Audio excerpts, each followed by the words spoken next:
What's up, everybody? Welcome to Talk Wrestling here on NoDQ.com and, of course, YouTube.com, Facebook, Twitter, and everywhere else around the world, wherever you're watching this. Thank you. Get right into your questions. Let's get cracking. This is from Johnny Cope is Awesome. I guess his name is Johnny. In Manchester, England. I think Sin Cara is going to be a failure in WWE. He's an amazing entertainer, but can't work the mic due to language difficulties. The WWE can't put him up against the big guys as he may cause injury, so they put him against jobbers. Your opinion? I'm not sure if this happened yet. I haven't really watched a whole lot, so forgive me, but I'll follow up with that. Came on my Facebook IM. Do you think it's a good idea for WWE to bring in Averno to work with Sin Cara? Will that really help him?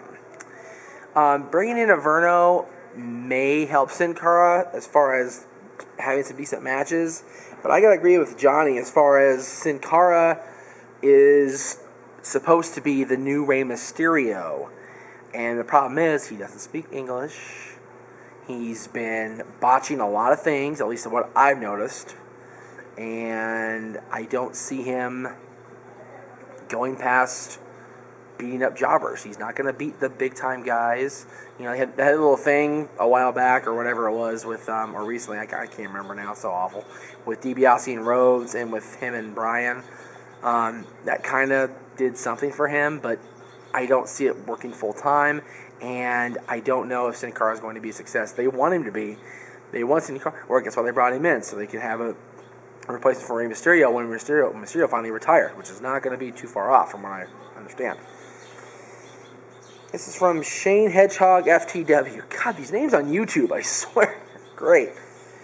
Other than Christian, Randy Orton, and or Sheamus, do you see one on Smackdown winning the world title by the 2012 draft next year? Well, he's from Corona, California, by the way.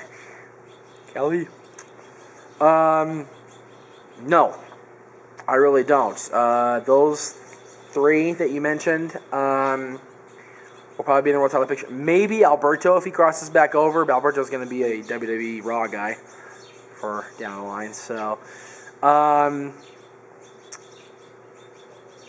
in a perfect world, it'd be Bryan Danielson winning the world title, and Ted DiBiase, Cody Rhodes. But this ain't a perfect world. We live in reality here on Talk Wrestling, and probably going to be those three guys: Sheamus, Orton, and Christian in the world title picture in the months and year to come.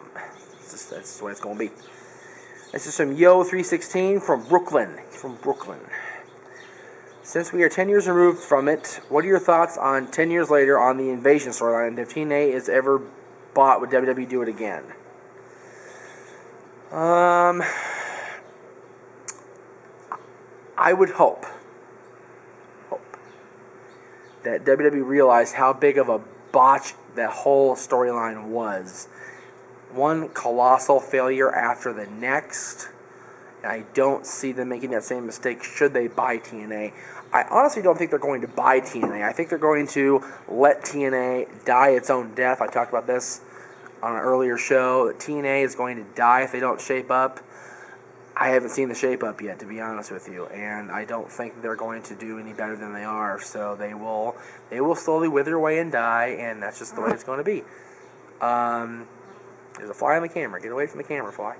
The flies are back after all these years. I don't see WWE buying TNA in the first place to even botch the storyline. So, it's from WWE Fanboy 916 in Alberta, Canada. Should Chavo Guerrero be Rey Mysterio in terms of championships and notable achievements? I was wondering because you said Mysterio is only where he is because Eddie passed, and this Chavo was more close to Eddie than Mysterio. The problem with that was, and I've said this on shows in the past, they chose not to get behind Chavo as a main event person.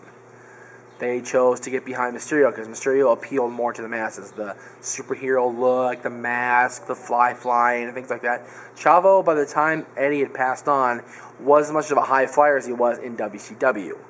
So I don't think that they were willing to get behind Chavo and push him to the kids and things like that. Ray was right there. He was the superhero gimmick, the underdog, the guy that had to battle back and win the Rumble after fighting through all 30 guys or 29 guys or whatever, and it was built right in.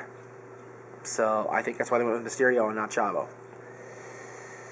Alright, one plug coming up soon. Haven't decided when yet. We're brainstorming. The XMV reunion is upon us. Mike will be coming in, and we're going to be talking about SummerSlam's past. 1988 all the way to last year's craziness, 2010. We're going to be talking about SummerSlam, our memories, our thoughts, our views. That'll be coming up soon here on NoDQ.com and YouTube.com. For now, we'll see you next time on Talk Wrestling.